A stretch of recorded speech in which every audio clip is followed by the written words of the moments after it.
Hi hello నమస్తే welcome to my YouTube channel drama of life. మా అత్తామామలు చాలా ధనవంతులు. అందుకే నేను నా చెల్లి పెళ్ళిని నా మరిదితో చేశాను. కాబట్టి అందరూ మమ్మల్ని చాలా గౌరవిస్తూ ఆదరిస్తూ ఉండేవారు. మరుసటి రోజు ఉదయం నేను నా చెల్లెల్ని బ్రేక్ఫాస్ట్ చేయమని పిలవటానికి తన గదికి వెళ్ళటం ప్రారంభించినప్పుడు నా మరిది నన్ను ఆపి, వదిన, నా భార్యకు నిద్రభంగం అవుతుంది కాబట్టి తనని కొంచెం సేపు పడుకోనివ్వండి అన్నాడు. నా మరిది మాటలు విని నేను చాలా సంతోషించాను. కానీ నా చెల్లెలు 3 రోజులైనా గది నుండి బయటికి రాకపోవటంతో నేను కంగారు పడిపోయి త్వరగా నా చెల్లి మరియు మరిది గదిలోకి వెళ్ళాను. కానీ అక్కడ నాకు ఎదురైన దృశ్యం చూసి నా కాళ్ళ కింద నుండి నేల జారిపోయింది. ఎందుకంటే అక్కడ ఈరోజు వాతావరణం చాలా ఆహ్లాదకరంగా ఉంది. కానీ మా అమ్మ మాత్రం చాలా ఆందోళన చెందుతుంది. ఎందుకంటే తను నా పెళ్ళికి ఏర్పాట్లు చేయాల్సి ఉంది కాబట్టి. అయినా అమ్మ ఇలా చెప్పింది, పద, ఈరోజు నేను బజార్కి వెళ్ళి ఏదైనా కొని తీసుకొని వస్తాను అంది. నిజానికి 2 సంవత్సరాల క్రితమే నా పెళ్ళి నాన్న స్నేహితుడు కొడుకైన అజిత్తో ఫిక్స్ అయ్యింది. నిశ్చితార్థం జరిగినప్పటికీ వారు త్వరగా పెళ్లి చేసుకోవటానికి సిద్ధంగా లేరు.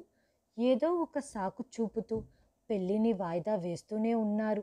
కానీ ఒకరోజు నాన్న స్నేహితుడు మా ఇంటికి వచ్చారు. మేము వాళ్ళని చూసి చాలా సంతోషించాం.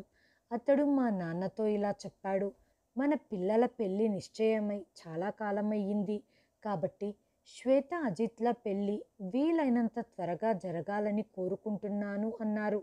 అతని మాటలు మా ఇంట్లో సంతోషాన్ని నింపాయి. మా ఇంట్లో కూడా త్వరలోనే పెళ్లి చెయ్యాలి అనుకున్నారు. అందుకే మా ఇంట్లో నా పెళ్ళికి సన్నాహాలు జోరందుకున్నాయి.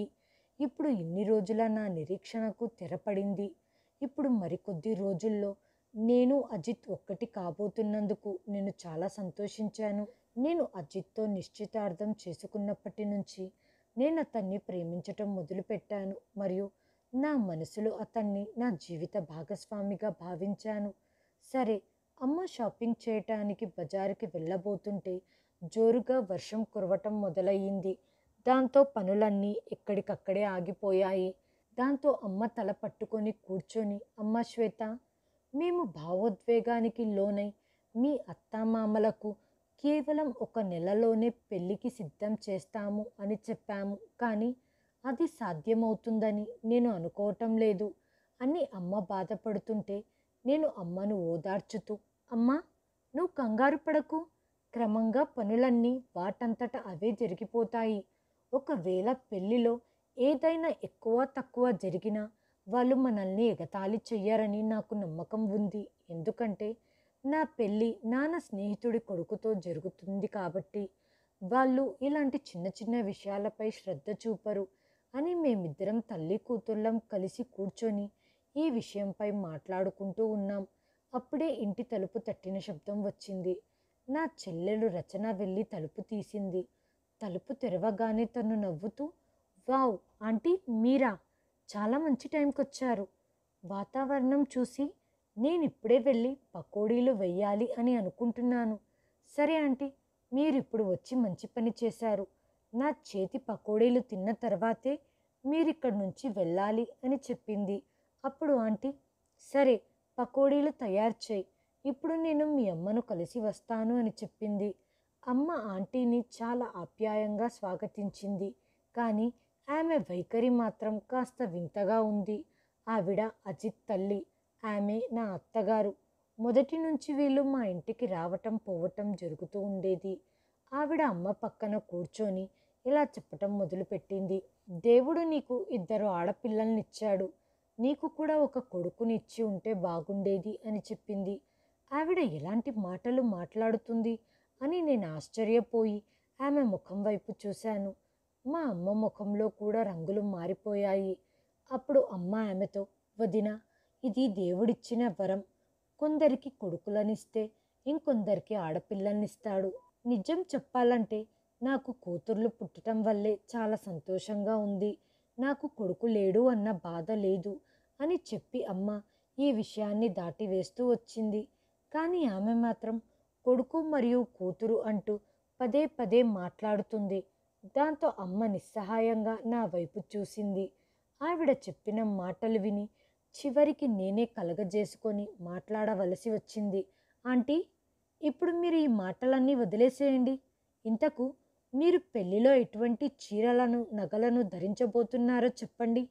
ఈ రోజుల్లో వధూవరులే కాకుండా వారి తల్లిదండ్రులు కూడా తమ పెళ్ళే అవుతుందా అన్నట్లుగా తయారవుతున్నారు అని అనటంతో ఆంటీ నా వైపు చూస్తూ, శ్వేత, నిన్ను తలుచుకుంటుంటేనే నాకు చాలా బాధ వేస్తుంది అన్న ఆవిడ మాటలు విని మేమిద్దరం తల్లి కూతుర్లం భయపడిపోయాం. ఆంటీ, ఏం జరుగుతుందో అంతా ఓపెన్గా చెప్పేయండి అన్నాను. అప్పుడు ఆంటీ, ఈ రోజుల్లో అజిత్ తన పని గురించి చాలా ఆందోళన చెందుతున్నాడు. అతడికి ఎంతమంది అయితే స్నేహితులు ఉన్నారో వారందరూ అదృష్టవంతులు. ఎందుకంటే వాళ్ళ స్నేహితులకు ఎక్కడైతే పెళ్ళయిందో అక్కడ వాళ్ళ బావమర్దులు చాలా మంచి పోస్ట్లో ఉన్నారు. వాళ్ళు తమ బావలకు ఉద్యోగం కూడా వెతికి పెట్టారు. అతడి మరొక స్నేహితుడికి కూడా అతడి బావమర్దే వ్యాపారాన్ని పెట్టించాడు. దీంతో అజిత్ కూడా మొండిగా వ్యవహరించటం మొదలుపెట్టాడు. తను ఏ అమ్మాయినైతే పెళ్లి చేసుకోబోతున్నాడు తనకు ఒక సోదరుడు ఉండాలి అని, అలాగే అతడు ఒక పెద్ద ఉద్యోగం చేస్తూ ఉండాలి, లేదా పెద్ద బిజినెస్ మ్యాన్ అన్న అయి ఉండాలి. ఈ అర్హతలు ఉన్న అమ్మాయిని మాత్రమే పెళ్లి చేసుకుంటాను అని నిర్ణయించుకున్నాడు. అయితే నీకు కొడుకు లేడు, అందుకే అజిత్ మీతో పెళ్లికి నిరాకరించాడు అంది. ఆంటీ చెప్పిన ఈ మాటలు విన్న మా అమ్మ కూతుర్ల నెత్తి మీద పిడుగుపడ్డట్టు అయింది. దాన్ని ఎదుర్కోవటం మా ఇద్దరికి చాలా కష్టమయ్యింది. మరికొద్దిసేపటికి ఆంటీ నా దగ్గరికి వచ్చి నా చేతుల్లో నుంచి అజిత్ పేరు మీద ఉన్న ఉంగరాన్ని తీసేసుకొని మేము ఇచ్చిన ఉంగరాన్ని టేబుల్ మీద పెట్టి వెళ్ళిపోయింది. ఆమె వైఖరి చూసి నేను మా అమ్మ ఒకరినొకరం చూసుకుంటూనే ఉన్నాం. కాసేపయ్యాక రచన పకోడీలతో వచ్చింది. ఏ చలనం లేకుండగా ఉండిపోయిన మా ఇద్దరిని చూసిన తను చిటికె వేస్తూ, ఏమయ్యింది? ఎందుకు మీరిద్దరూ ఇలా రాయిలాగా ఉండిపోయారు? ఇంతకు ఆంటీ ఎక్కడికి వెళ్ళింది అని రచన అడగగానే నేను వెక్కి వెక్కి ఏడవటం మొదలుపెట్టాను. అమ్మ కూడా నన్ను కౌగిలించుకొని ఏడవటం మొదలుపెట్టింది. టేబుల్ మీద పడి ఉన్న ఉంగరాన్ని చూసిన రచనకు కథ మొత్తం అర్థమైపోయింది. ఇంటికి తిరిగి వచ్చాక నాన్నగారితో విషయమంతా చెప్పగానే ఆయన షాక్ అయి చాలా బాధపడ్డారు. ఆయన కొన్ని రోజుల వరకు చాలా దిగులుగా ఉండి ఆ తర్వాత అమ్మతో ఇప్పుడు ఏదైతే జరగాల్సి ఉందో అది జరిగిపోయింది. ఇప్పుడు నేను నా కూతురు మరియు నువ్వు బాధపడటం చూడలేకపోతున్నాను. కాబట్టి శ్వేత పెళ్లి గురించి వేరే చోట మాట్లాడుకుంటే మనకి బాగుంటుంది అన్నారు. ఆ సమయంలో అమ్మ చాలా ఆందోళనగా ఉంది. అమ్మ నాన్నతో ఇలా చెప్పటం మొదలుపెట్టింది. ఒకవేళ ఒక అమ్మాయికి సంబంధం తెగిపోతే మరొక సంబంధం పొందటం అంత ఈజీ కాదు. ప్రజలందరూ రకరకాల విషయాల గురించి చర్చించటం మొదలు పెడతారు. మొదటి సంబంధం ఎందుకు విచ్ఛిన్నమైంది? అమ్మాయిలోనే ఏదైనా లోపం ఉంటుందని అంటారు. అప్పుడు నాన్న అమ్మతో, నువ్వు ఇలాంటి విషయాలను ఆలోచించి మనసు చిన్నబుచ్చుకోకు, భగవంతుడు అన్నీ మంచి చేస్తాడు అని చెప్పారు. అమ్మా నాన్నలు ఆ భగవంతుణ్ణి స్మరించుకుంటూ నా సంబంధం కోసం వెతకటం మొదలుపెట్టారు. కొన్ని రోజుల తర్వాత మాకు చాలా మంచి సంబంధం దొరికింది. వాళ్ళు చాలా మంచి వాళ్ళని, ధనవంతులని అమ్మ నాతో చెప్పింది. కానీ నాకు మాత్రం ఆ సంబంధంపై అంతగా ఇంట్రెస్ట్ లేదు. అమ్మ నాన్న వాళ్ళు చాలా త్వరగా నా పెళ్లి సన్నాహాలు ప్రారంభించారు. ఎందుకంటే అజిత్తో నా వివాహం జరగాల్సిన తేదీ నాడే నా వివాహం జరగాలి అని మా అమ్మా నాన్నలు కోరుకున్నారు. మా అమ్మా నాన్న ఏదైతే చెప్పారో అది నిజంగా చేసి చూపించారు. అదే తేదీన రోహిత్తో నాకు పెళ్లి జరిగింది. పెళ్ళైన తర్వాత పెళ్లి కూతురుగా మారి నేను రోహిత్ ఇంట్లో అడుగుపెట్టాను. నేను ఈ సంబంధంతో సంతోషంగా లేను. చనిపోయిన నా హృదయాన్ని ఈ వివాహం బ్రతికించలేకపోయింది. నిజం చెప్పాలంటే నేను నా భర్త ఫోటోని కూడా చూడలేదు. పెళ్ళయ్యేంత వరకు నేను నా తలను వంచుకొనే కూర్చున్నాను. పెళ్ళి చాలా సింపుల్గా జరిగింది. ఆ పెళ్ళిలో వరమాల అనే సిస్టమ్ లేదు. ఎందుకంటే ఇవన్నీ వద్దు అని నేనే నిరాకరించాను. అందుకే నా భర్త ఎలా ఉంటాడో కూడా నాకు తెలియదు. పెళ్లి రోజు రాత్రి నా భర్త నా ముసుగును పైకెత్తినప్పుడు నేను అతన్ని మొదటిసారిగా చూశాను. అతడు చాలా అందంగా ఉన్నాడు. నన్ను చూడగానే నవ్వటం మొదలుపెట్టాడు.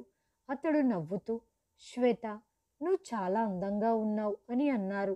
అతని మాటలకు నేను అయిష్టంగానే మెల్లిగా నవ్వాను. అప్పుడు అతను నా చెయ్యిని పట్టుకొని, శ్వేత, నీ కాబోయే భర్తను నువ్వు చాలా ప్రేమించావా అని అడిగాడు. నేను కన్నీళ్లతో రోహిత్ వైపు చూశాను. అతడు మళ్ళీ ఇలా అన్నాడు, అతడు నిన్నెందుకు విడిచిపెట్టాడు? నీతో ఏదైనా తప్పు జరిగిందా? లేదా నీకు ఇతర అబ్బాయిలతో ఏదైనా స్నేహం ఉందా అని అడిగాడు. రోహిత్ చెప్పిన మాటలు విని నేను వెక్కి వెక్కి ఏడవటం మొదలుపెట్టాను. ఆ తర్వాత కోపంగా, లేదు, నాకు ఎవ్వరితోనూ ఎటువంటి సంబంధం లేదు. నాలో ఎటువంటి దుర్బుద్ధి లేదు. దురాశతో అజిత్ కళ్ళు మూసుకుపోయాయి. తను పెళ్లి చేసుకోబోయే ఆ అమ్మాయి తల్లిదండ్రులు తన వ్యాపారాన్ని ప్రారంభించటానికి సహాయం చెయ్యగలిగే స్తోమత ఉండాలి అని కోరుకున్నాడు. అలాంటి ఇంట్లోనే తన పెళ్లి జరగాలి అనుకున్నాడు. కానీ మేము ఇంత ఎక్కువ ఎక్కడ చేయగలం? రోహిత్ నా కన్నీళ్లను తుడుస్తూ, నాకు నీపై పూర్తిగా విశ్వాసం ఉంది. నీ ముఖంలోని అమాయకత్వమే నువ్వు డీసెంట్ అండ్ గుడ్ గర్ల్ అని చెబుతుంది. రోహిత్ మాటలు విని నా మూడు ఎంతగా డిస్టర్బ్ అయ్యింది అంటే, అతడు పదే పదే మాట్లాడమని నన్ను ప్రాధేయపడినా అతడితో మాట్లాడటానికి నేను ఒప్పుకోలేదు. ఆ తర్వాత తలనొప్పి నాటకమాడి వెళ్ళి పడుకున్నాను. జీవితమంతా నా భర్త వెక్కిరింపులు వింటూ భరిస్తూనే ఉండాలా అనే ఆలోచన ఒక్కటే నన్ను వేధిస్తుంది. కానీ ఉదయం నేను లేచి చూసేసరికి మా అత్తగారు నన్ను చూసి చాలా సంతోషించారు. మా అత్త నాతో ఎలా వ్యవహరిస్తున్నారు అంటే, నేను ఏదో స్వర్గం నుంచి దిగి వచ్చిన దేవదూతలా నాతో ప్రవర్తించేది. నా భర్త రోహిత్ ప్రవర్తన కూడా అలాగే ఉంది. నేనెక్కడ కాలు పెడితే అక్కడ అతని అరిచేతిని పెట్టడానికి సిద్ధపడ్డారు. ఇదంతా చూస్తుంటే నా గుండె కాస్త తేలిక అయ్యింది. నాకు ఒక మరిది ఉన్నాడు. అతడు కూడా చాలా మంచి అబ్బాయి. అతడు ఎప్పుడు వదిన అది ఇది అంటూ ఏదో ఒకటి మాట్లాడుతూనే ఉండేవాడు. 2-3 రోజుల తర్వాత నా తల్లిదండ్రులు నన్ను కలవటానికి మా ఇంటికి వచ్చారు. మా అత్తగారు నా తల్లిదండ్రులను బాగా స్వాగతించారు. కొంతసేపటి తర్వాత మా అమ్మ, శ్వేత, నీ గది చూపించు అంది. నేను నా గదిని చూపించటానికి నాతో పాటు మా అమ్మను కూడా తీసుకెళ్ళాను. అప్పుడు మా అమ్మ త్వరగా నా గది తలుపులు మూసేసి, అమ్మా శ్వేత, నిన్న మీ నాన్నగారి స్నేహితుడి భార్య సబితా ఆంటీ మన ఇంటికి వచ్చింది. నువ్వు ఒక మంచి సంపన్న కుటుంబంలో పెళ్లి చేసుకున్నావని ఆమెకు తెలిసింది. ఈ వార్త వినగానే ఆమె మతిస్థిమితం కోల్పోయిన దానిలా ఇలా చెప్పటం మొదలుపెట్టింది. అజిత్ మూర్ఖత్వం వల్ల మనము మన మధ్య ఉన్న సంబంధాన్ని పాడు చేసుకోకూడదు. నా కోరిక ఏంటంటే, శ్వేతతో కాకపోయినా రచనతో అజిత్ పెళ్లిని మీరు చెయ్యండి అంది. తను ఇదంతా అత్యాశతో చెబుతుందని నాకు బాగా తెలుసు. నేను ఆమెను అవమానించి ఇంట్లో నుంచి గెంటేశాను. మిగిలిన బంధువుల, స్థానికుల పరిస్థితి కూడా అలాగే ఉంది. వారందరూ కూడా నీ గురించే మాట్లాడుకుంటున్నారు. వాళ్ళు నాతో ఇలా అంటున్నారు, మీ అమ్మాయి చాలా అదృష్టవంతురాలు, అందుకే తన పెళ్ళి ఇంత మంచి ఇంట్లో జరిగింది అంటున్నారు. కానీ శ్వేత, నిజం చెప్పాలంటే నాకు మనసులో ఇంకా తృప్తి కలగలేదు. నా మనసులో రకరకాల ఆలోచనలు వస్తూ ఉంటాయి. వీళ్ళు బాగా డబ్బున్న ధనవంతులు, కానీ వాళ్ళ ప్రవర్తన మరియు ఆలోచనలు ఎలా ఉంటాయో ఎవరికి తెలుసు? దీని గురించే ఆలోచించి నేను భయపడేదాన్ని. కానీ ఈరోజు నేను ఎప్పుడైతే మీ అత్త వాళ్ళను కలిశానో అప్పుడు నా మనసు కుదుటపడింది. వాళ్ళు చాలా మంచివాళ్ళు. మీ అత్తగారు ఎంత మర్యాదగా, ఆడంబరంగా మమ్మల్ని స్వాగతించారు. మీరైతే నా మనసును గెలుచుకున్నారు. నీ భర్త కూడా చాలా మంచివాడు. నేను చెప్పే ఒక విషయాన్ని బాగా గుర్తుపెట్టుకో. వాళ్ళు ఎప్పుడు నీ మీద కంప్లైంట్ చేసే పరిస్థితిని తీసుకురావద్దు. వాళ్ళు నిన్ను చాలా సంతోషంగా చూసుకుంటారు. అమ్మ నోటి నుంచి ఇవన్నీ విని నేను మనసులో దేవుడికి ఎన్నో ధన్యవాదాలు తెలుపుకుంటూ, ఓ దేవుడా, నువ్వు నాకు ఎంతో మేలు చేశావు. ఆ అత్యాశ పరుల బారి నుండి నన్ను కాపాడావు. మరియు నాకు ఇంత మంచి సంబంధాన్ని వచ్చేలా చేశావు. కొద్దిసేపటికి అమ్మా నాన్న ఇంటికి వెళ్ళిపోయారు. క్రమంగా నేను కూడా నా భర్త మరియు అత్తామామలను అంగీకరించాను మరియు వాళ్ళతో ఎంతో ప్రేమాభిమానాలతో మెలుగుతూ ఉన్నాను. అంతా సక్రమంగానే జరుగుతూ ఉంది. నా భర్త కూడా నన్ను చాలా బాగా చూసుకుంటున్నారు. ఒకరోజు మా అత్తయ్య నా దగ్గరికి వచ్చి ఇలా చెప్పటం మొదలుపెట్టింది. తల్లి, నువ్వు చాలా మంచి అమ్మాయివి. నా కోరిక ఏంటంటే నా చిన్న కొడుకు వేణుకి నీలాంటి అమ్మాయే భార్యగా వస్తే చాలా బాగుంటుంది. నీ దృష్టిలో ఎవరైనా అలాంటి అమ్మాయి ఉంటే తప్పకుండా చెప్పు. మీ ఇంటి పద్ధతులు చాలా బాగున్నాయి. మీ ఇంటి నుండి ఒక అమ్మాయిని కోడలిగా తెచ్చుకున్న తర్వాతే నా రెండవ కొడుకు పెళ్ళి కూడా మీ బంధువులలో సంబంధం చేసుకుంటే బాగుంటుందని అనుకుంటున్నాను. అత్తయ్య, ప్రస్తుతానికి నా దృష్టిలో ఏ అమ్మాయి లేదు. మీరేమీ ఆందోళన పడవద్దు. నేను మా అమ్మతో మాట్లాడుతాను. ఆమె తప్పకుండా ఈ విషయంలో మనకు సహాయం చేస్తారు. సరే, అయితే అలాగే చెయ్యి అని మా అత్తయ్య అన్నారు. నేను త్వరగా లేచి నా గదిలోకి వచ్చి మా అమ్మకు ఫోన్ చేసి అడిగాను, అమ్మా, ఏం చేస్తున్నావు? నేను స్వీట్లు తింటున్నాను అంది. ఎక్కడివి స్వీట్లు అని అడిగాను. అదే మన ఎదురింటి శర్మగారు ఉన్నారు కదా. అవును, ఉన్నారు. పోయిన సంవత్సరమే వాళ్ళ పెద్ద కొడుకుకు పెళ్లి జరిగింది. ఇప్పుడు ఏమైనా వాళ్ళ చిన్న కొడుకుకు కూడా పెళ్లి సంబంధం కుదిరిందా అన్నాను. అమ్మ నవ్వుతూ, లేదు లేదు, అలాంటిదేమీ లేదు. శర్మ గారి కోడలు కడుపుతో ఉంది. ఆయనకు ఆనందంతో పిచ్చి పట్టినట్టయింది. అందుకే అందరి ఇళ్లలోకి వెళ్ళి స్వీట్లు పంచుతున్నారు. నేను వాళ్ళకి చెప్పాను, ఇలాంటి విషయాలు ఇంత తొందరగా చెప్పొద్దండి. ఎవరి దృష్టి అయినా తగలవచ్చు అన్నాను. అయినా ఆయనకు ఎవరు అర్థమయ్యేలా చెప్పగలరు? అయినా చాలా కాలం తర్వాత తమ ఇంటికి ఒక చిన్న అతిథి రాబోతున్నాడు అని తెలిసి వారందరూ ఎంతో సంతోషంగా ఉన్నారు. అమ్మ మాటలు విని నాలో నిరుత్సాహం నెలకొంది. అమ్మ వెంటనే, శ్వేత, నువ్వు ఇప్పటి వరకు ఎటువంటి సంతోషకరమైన వార్త మాకు చెప్పలేదు. నీ పెళ్లి జరిగి దగ్గర దగ్గర 6 నెలలు గడిచిపోయింది. నేను ఆ విషయాన్ని పట్టించుకోకుండగా, అమ్మా, రోహిత్ వచ్చేశారు. నేను నీకు కొంతసేపు తర్వాత ఫోన్ చేస్తాను అని చెప్పాను. కానీ అసలు విషయం ఏంటంటే నేను నోరు తెరిచి అమ్మతో ఒక్క మాట కూడా మాట్లాడలేకపోయాను. నాకు పెళ్ళై చాలా రోజులు గడిచిపోయింది. నాకు అంతా బాగానే ఉంది. నాకు మంచి ఇంట్లో పెళ్లి జరిగింది. అత్తయ్య నాపై పంచ ప్రాణాలు పెట్టుకుంది. నా భర్త నన్ను ఎంతో ప్రేమగా చూసుకుంటున్నారు. కానీ ఇన్ని రోజుల్లో నా భర్త నన్ను ఎప్పుడూ తాకలేదు. నాకు నా భర్తకు మధ్య ఎటువంటి సంబంధం ఏర్పడకపోతే నేను గర్భం ఎలా దాలుస్తాను? నా మనసులో ఇదే ప్రశ్న పదే పదే తలెత్తుతుంది. రోహిత్ ఎందుకు మా మధ్య దూరాన్ని ఏర్పరుస్తున్నారు అని అడగాలనుకున్నాను. కానీ అంత ధైర్యం నాకు లేదు. నేను రోజంతా ఇదే ఆలోచనలలో మునిగిపోయి ఉన్నాను. ఒకరోజు మా అమ్మ నుంచి ఫోన్ వచ్చింది. అమ్మ అటు నుంచి, శ్వేత, మీ అత్తయ్యకు నీ మరిదికి పెళ్లి చెయ్యాలన్న ఉద్దేశం లేదా అంది. అత్తయ్య నాతో చెప్పిన విషయం ఆ రోజు నాకు గుర్తొచ్చింది. అవునమ్మా, అత్తయ్య వేణు పెళ్లి చెయ్యాలి అని అనుకుంటుంది. తను ఈ విషయం గురించి నాతో మాట్లాడింది. మీ ఇళ్లలో ఎవరైనా సంబంధం ఉంటే చెప్పు. నీలాంటి ఒక అమ్మాయి దొరికితే చాలా బాగుంటుంది అన్నారు అత్తయ్య గారు. కానీ నేను ఆమెకు చెప్పాను, ప్రస్తుతం నా దృష్టిలో ఏ అమ్మాయి లేదు. ఎవరైనా ఉంటే చెప్తాను అన్నాను. నా మాట విని అమ్మ కోపంగా, శ్వేత, నీ తెలివి గడ్డి తినటానికి పోయిందా?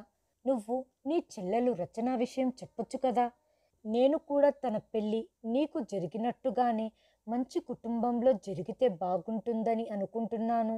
ఇప్పుడు నీకు మరిది ఉన్నాడు కాబట్టి మనం తన పెళ్ళిని నీ మరిదితో ఎందుకు చేయకూడదు? అవునమ్మా, నువ్వు చెప్పింది నిజమే. నేనెందుకు ఇలా ఆలోచించలేదో నాకు తెలియదు. నేను తప్పకుండా రచన గురించి మా అత్తగారితో మాట్లాడతాను అని అన్నాను. మనం అనుకున్నట్టుగానే రచన పెళ్ళి మీ అత్తగారింట్లో జరిగితే చాలా బాగుంటుంది. అజిత్ కుటుంబ సభ్యులు కూడా ఈర్ష్యతో చూస్తూ ఉండిపోతారు అని అమ్మ చెప్పింది. అమ్మ మాటలు విని నా మనసు తేలికపడింది. రాత్రి భోజనం చేశాక మా అత్తగారిని అడిగాను, అత్తయ్య, వేణుకి మా చెల్లెలు రచనతో పెళ్లి చేయించగలరా అన్నాను. నా మాట విని మా అత్తగారు, నేను కూడా సరిగ్గా ఇలాగే అడగాలి అనుకున్నాను. అంతలో నువ్వే అడిగేశావు. మీ ఇద్దరి అక్కా చెల్లెల్ని చూసి రచన కూడా మా ఇంటి కోడలు కావాలి అని కోరుకున్నాను. మేమిద్దరం అత్తాకోడళ్ళం ఈ పెళ్లి గురించి చర్చించుకొని చాలా సంతోషించాం. నా లాంటి సంపన్న కుటుంబంలోని రచన కూడా పెళ్లి చేసుకోవాలని నేను కోరుకున్నాను. అప్పుడు మా అత్తగారు ఇలా చెప్పారు. ఈ సంబంధానికి నాకు ఎటువంటి అభ్యంతరం లేదని మీ అమ్మతో చెప్పు. నేను రచనతో వేణు పెళ్లి చేయటానికి సిద్ధంగా ఉన్నాను అంది. డిన్నర్ చేసి నేను రూమ్లోకి వచ్చేసరికి రోహిత్ నా కోసం ఎదురు చూస్తూ ఉన్నాడు. అప్పుడు రోహిత్, శ్వేత, నీ కోసం ఎంతసేపటి నుంచి ఎదురు చూస్తున్నానో నీకు తెలుసా? నీ మనోహరమైన మరియు మధురమైన మాటలు వినటానికి నా మనసు తహతహలాడుతుంది అన్నాడు. ఈరోజు రోహిత్కి నాపై ఎందుకింత ఆప్యాయత కలిగిందో తెలియదు. అప్పుడు నేను రోహిత్తో, మీకొక విషయం చెప్పాలనుకుంటున్నాను. సరే, నువ్వేం చెప్పాలనుకుంటున్నావో చెప్పు అన్నాడు రోహిత్.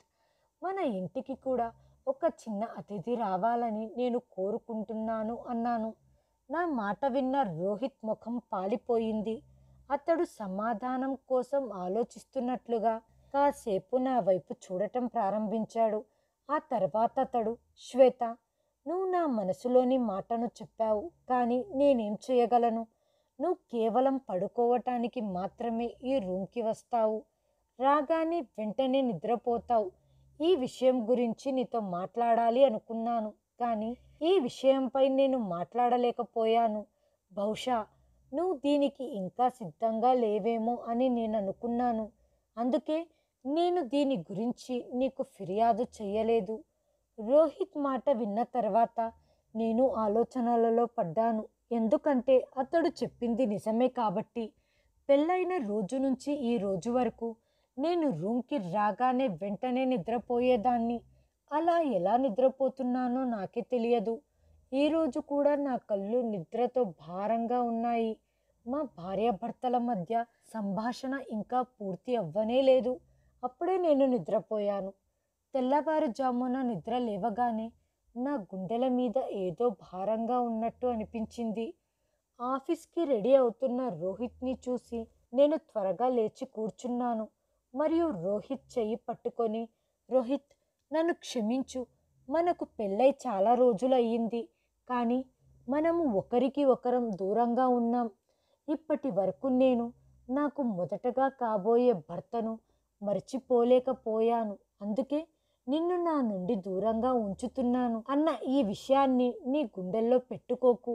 అలాంటిదేమీ లేదు. నీ ప్రేమ నన్ను చాలా విషయాలు మర్చిపోయేలా చేసింది. నేను అతన్ని చాలా కాలం క్రితమే మర్చిపోయాను అన్న నా మాట విన్న రోహిత్, డోంట్ వర్రీ, నాకు నీపై పూర్తిగా నమ్మకం ఉంది. నువ్వు నీ మనసులో ఇలాంటివేవీ ఆలోచించటం లేదు అని నాకు తెలుసు. ఏం పర్వాలేదు అంటూ రోహిత్ గదిలో నుంచి బయటికి వెళ్ళాడు. కాసేపయ్యాక నా మరిది వేణు, రోహిత్ ఇద్దరూ కలిసి వెళ్ళారు. మధ్యాహ్నం అమ్మా నాన్న స్వీట్స్ తీసుకొని మా ఇంటికి వచ్చారు. మా అత్తగారు చాలా సంతోషించారు. అదే రోజున నా చెల్లెలు రచన పెళ్ళి నా మరిది వేణుతో ఫిక్స్ అయ్యింది. మా అత్తగారు మా అమ్మతో, వదిన, ఆ దేవుడు నాకు అన్నీ ఇచ్చాడు. నేను మీ నుండి కట్నం ఏమీ కోరుకోవటం లేదు. దయచేసి మీ కూతుర్ని 2 జతల బట్టలతో మా ఇంటికి పంపించండి చాలు అన్నారు. ఇది విని నేను మరియు నా కుటుంబ సభ్యులు చాలా సంతోషించాం. ఈ సంబంధంలో ఎక్కువ జాప్యం జరగకూడదని, వీలైనంత త్వరగా రచన పెళ్లి వేణుతో చెయ్యాలి అని మా అత్తగారు అన్నారు. అయితే ఇంత త్వరగా సిద్ధంగా లేము అని అమ్మా నాన్న చెబుతారు అని అనుకున్నాను, కానీ మా కుటుంబ సభ్యులు కూడా మీ షరతులకు అంగీకరిస్తున్నాము అన్నారు. అమ్మా నాన్నల మాట విని నేను చాలా ఆశ్చర్యపోయాను. కానీ నేనేం చేయగలను? నా మరిది చాలా మంచి అబ్బాయి. అతడు తన పనిని తాను చేసుకునేవాడు. అతనిలో నాకు ఎలాంటి తప్పు కనిపించలేదు. అందుకే మా చెల్లెలు ఒక మంచి అబ్బాయిని పెళ్లి చేసుకోబోతుందని నేను చాలా సంతోషించాను. ఇలా క్రమంగా కాలం గడిచిపోతుంది. ఆ రోజు రానే వచ్చేసింది. నా చెల్లి రచన పెళ్ళి నా మరిది వేణుతో జరిగింది. తను పెళ్లి కూతురుగా మారి మా ఇంట్లో అడుగుపెట్టింది. రచనను చూసి నేను చాలా సంతోషపడ్డాను. మేమిద్దరం అక్కా చెల్లెళ్ళం కలిసికట్టుగా ఉంటూ ఆనందంగా ఉంటామనుకున్నాను. ఉదయం అయిపోయింది.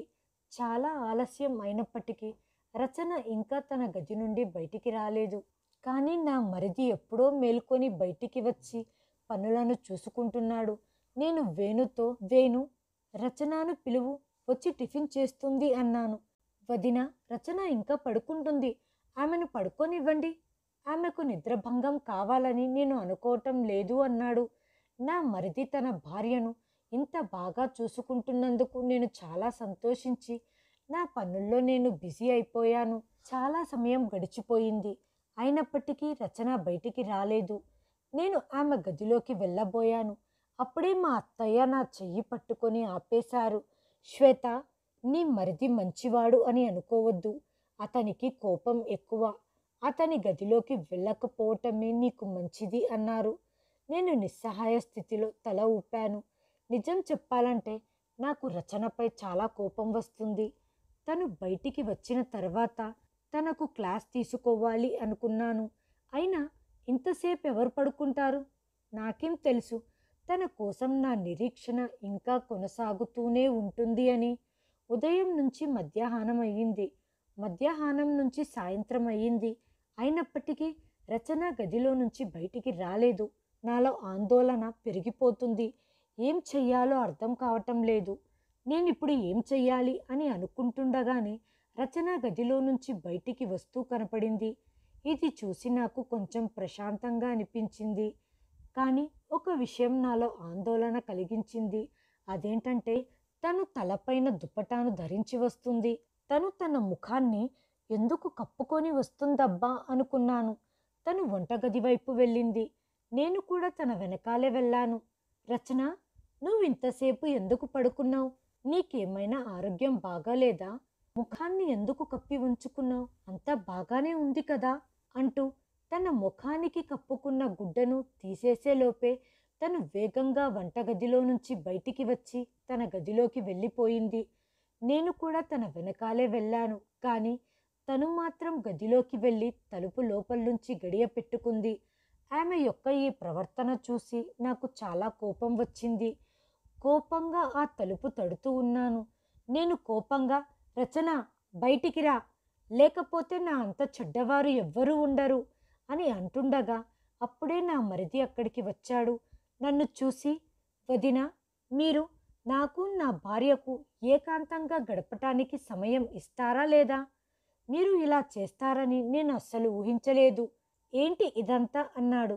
నేను కూడా అతని ధోరణిలోనే, నేనిప్పుడే నా చెల్లెల్ని కలవాలి. నీకొక విషయం అర్థమవుతుందా? ఆమె నీకు పెళ్ళాం అయ్యే ముందే నాకు చెల్లెలు అంటూ మేమిద్దరం గట్టి గట్టిగా మాట్లాడుకుంటున్నాం. అప్పుడే మా గొంతు విని అత్తయ్య అక్కడికి వచ్చారు. ఏం జరిగింది? అంతా బాగానే ఉన్నారా అంది. అత్తయ్య, నేను నా చెల్లెల్ని కలవాలి అన్నాను.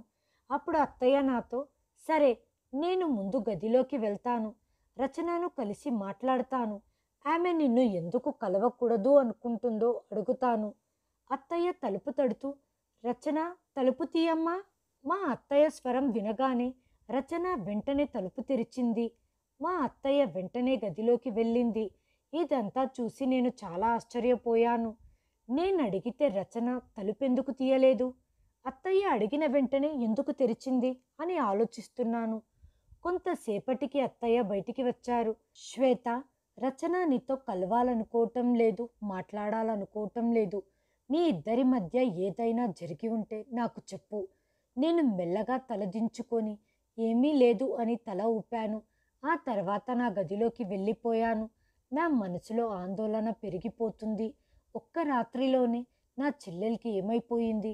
ఇలాగే గడుస్తూ గడుస్తూ 3 రోజులు గడిచిపోయింది. ఈ 3 రోజుల్లో నేను ఒక్కసారి కూడా రచన ముఖాన్ని చూడలేదు. ఈ విషయం గురించి ఆలోచించి నేను చాలా బాధపడ్డాను. నేను మా అమ్మ వాళ్ళకు కూడా ఏమీ చెప్పలేని స్థితిలో ఉన్నాను. ఎందుకంటే ఇదంతా వింటే వాళ్ళు చాలా ఆందోళన చెందుతారు. నేను ఈ విషయం గురించి రోహిత్తో మాట్లాడాను. ఇది భార్యాభర్తల మధ్య విషయం. ఆమె నిన్ను కలవకూడదు అని అనుకున్నప్పుడు నేనేం చేయగలను అన్నారు. 3 రోజుల వరకు రచన గదిలో నుంచి బయటికి రాలేదు. నేను ఏం జరిగిందో అనే ఆందోళనతో గదిలో కూర్చొని వెక్కి వెక్కి ఏడ్చసాగాను. నా భర్త గదిలోకి వచ్చి, "ఏం జరిగింది? నువ్వెందుకు ఏడుస్తున్నావన్నారు? మీకసలు ఏం తెలియనట్టుగా మాట్లాడుతున్నారు. నేను గత 3 రోజుల నుంచి నా చెల్లెల్ని చూడలేదు. కానీ మీరు నన్ను ఎందుకు ఏడుస్తున్నారు అని అడుగుతున్నారా?" నేనాయన చెయ్యిని పట్టుకొని నా తలపై పెట్టుకొని నా మీద ఒట్టేసి చెప్పండి. మీకు ఇక్కడ జరిగే విషయాలు ఏమీ తెలియవా? అసలు ఇంట్లో ఏం జరుగుతుంది అన్నాను. ఆయన కొద్ది క్షణాలు నా వైపు అలాగే చూశారు. తర్వాత నేను చెప్పబోయే మాట ఒకటి వింటావా అన్నారు. చెప్పండి, ఏంటా మాట అన్నాను. ఆయన జేబులో నుంచి ఒక ప్యాకెట్ను తీసి నా చేతిలో పెట్టారు. దీన్ని అమ్మ తమ్ముడు తినే అన్నంలో కలిపేశాయి. నువ్వు ఈ ధైర్యం చెయ్యకపోతే ఇక జీవితంలో నీ చెల్లెల ముఖాన్ని నువ్వు చూడలేవు అన్నారు. ఆయన మాటలు విని నాకు దిమ్మ తిరిగిపోయింది. ఏం మాట్లాడాలో కొన్ని క్షణాల వరకు నాకు అస్సలు అర్థం కాలేదు. ఎన్నో ప్రశ్నలు ఆయనను అడగాలని ఉంది. నేను నోరు తెరిచి అడిగేలోపే, "నువ్వు ఇక ఎటువంటి ప్రశ్న నన్ను అడగవద్దు" అన్నారు. నేను మౌనంగా ఉండిపోయాను. నాకు మొదటి నుంచి ఏదో అనుమానంగా ఉంది. అందుకే నేను రోహిత్ మాట విన్నాను. అందరూ టేబుల్ దగ్గర భోజనం చేయటానికి కూర్చున్నారు. అప్పుడే నేను నా మరిది మరియు అత్తయ్య తినే భోజనంలో ఆ ప్యాకెట్ను కలిపాను. కొంతసేపటికి మా అత్తయ్య మరియు మా మరిది కుర్చీలో కూర్చున్న వాళ్ళు అలాగే అపస్మారక స్థితిలోకి వెళ్ళిపోయారు. రోహిత్ వెంటనే లేచి రచన గది దగ్గరికి వెళ్ళి, "తలుపు తెరువు, నేను రోహిత్ మాట్లాడుతున్నాను" అన్నారు. రచన వెంటనే తలుపు తెరిచింది. రోహిత్ మా ఇద్దరు అక్కా చెల్లెళ్లను వెంటనే బండిలో కూర్చోమన్నారు. మేము మౌనంగా బండెక్కి కూర్చున్నాము. రోహిత్ మమ్మల్ని ఆ ఇంటి నుంచి చాలా దూరం తీసుకెళ్లారు. కొంత దూరం వెళ్ళాక ఆయన బండి ఆపి, "మీరిద్దరు జాగ్రత్తగా నేను చెప్పే మాట వినండి. మీరు మీ ఇంట్లో వాళ్ళు మమ్మల్ని ఎంత మంచివారు అనుకుంటున్నారో మేము అంత మంచివాళ్ళం కాదు. మేము వంశపార్యపరంగా ధనికులం ఏమీ కాదు. మేమంతా మోసాలు చేస్తాం. మేము ఊరూర్లు తిరుగుతూ మంచి ఇల్లు బాడిగకు తీసుకుంటాం.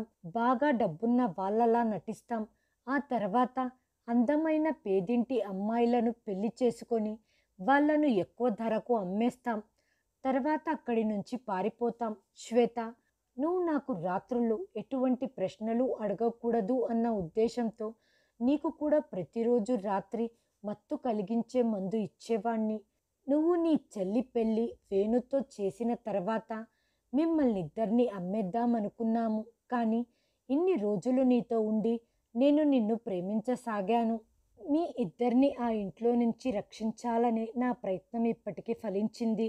శ్వేత, నేను చేసిన తప్పులను క్షమించి నువ్వు నన్ను స్వీకరించాలనుకుంటే నేను ఈ తప్పుడు పనులు మానేస్తాను. మంచి దారిలో నడుస్తాను." ఈ విధంగా చెప్తూ రోహిత్ మా ఇద్దరిని మా ఇంట్లో వదిలేశాడు.